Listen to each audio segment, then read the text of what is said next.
हाँ जी बहुत माड़े बंदे से यार इधर 500 1000 करीब इकट्ठे कीते राकब साहब अल्लाह कीता इधर जी इस साल दिसंबर ही जड़ा आना पर मेहरबानी सारी शानी रानी ने जिन्ना इधर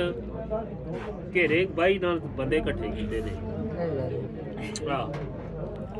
कोई एक फैसला तू सुनाओ ना जी सरकार आज ही हुई है और तुसा माशाल्लाह जी नहीं चलनी ਇਹਨਾਂ ਦੇ ਬਾਰੇ ਜ਼ਰਾ ਗਰਸ਼ਾਨ ਸਿੰਘ ਦੋਨਾਂ ਦਾ ਭਾਈ ਇਹ ਸੰਗੀ ਹੈ ਤੁਸਾਂ ਨੇ ਪੁਰਾਣੇ ਜੀ ਜ਼ਵਾਰ ਸਾਹਿਬ मन्ना ही नहीं ਇਹ ਇਧਰ ਮਤੀਨ ਜੀ ਯਾਰ ये तो को रमजादियां रन्ना हर मुंह छपाना ਕੋ ਨਾ ਜੀ ਉਤੋਂ ਕੋ ਫੈਸਲਾ ਸੁਣਾਓ ਸਰਕਾਰ ਇਹ ਗੱਲਾਂ ਚੰਗੀਆਂ ਨਹੀਂ ਹੁਣ ਤੁਸਾਂ ਮਾਸ਼ਾਅੱਲਾ ਅੱਜ ਹੀ ਹੈਗੀ ਹੋ ਤੇ ਮੈਂ ਨਵਾਂ ਮਹੀਨਾ ਤੁਸਾਂ ਯਾਰ ਇੱਧਰ ਤੱਕ ਕੋਈ ਗੱਲ ਨਹੀਂ ਪਾਈ ਤੇ ਨਹੀਂ ਬਾਈ ਤੁਸੀਂ ਸਿਆਣੇ ਬੰਦੇ ਹੋ ਸਮਝੀ ਜਾਓ